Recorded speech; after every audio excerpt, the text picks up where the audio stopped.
Hello guys, ito yung tsura ng likod ng bahay namin. Pandan to guys, nilalagay pampabango ng pagkain.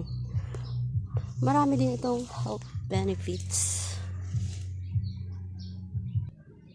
Ay abaw, ganito kalago yung mga damo.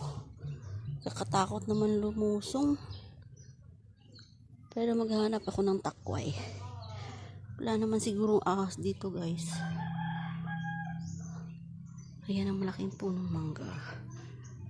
Ayun ang aming bahay guys. Takot ako lumusong guys. Punta sana ako doon sa dulo. Kasi baka may ahas at makagat ako. Babalik pa naman ako ng trabaho ko, inshallah.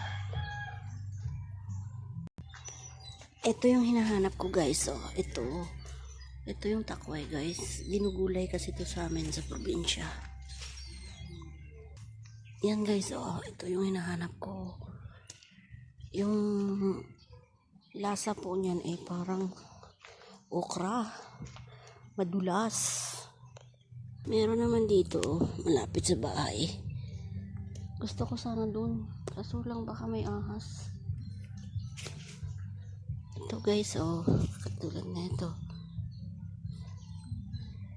Masarap to guys, adobohin. Pag may kasama ako, pasama ako papunta dun. Ang lalim kasi na ng damo guys, hanggang tuhod. Sobra pa sa tuhod. Okay, bye. That's all.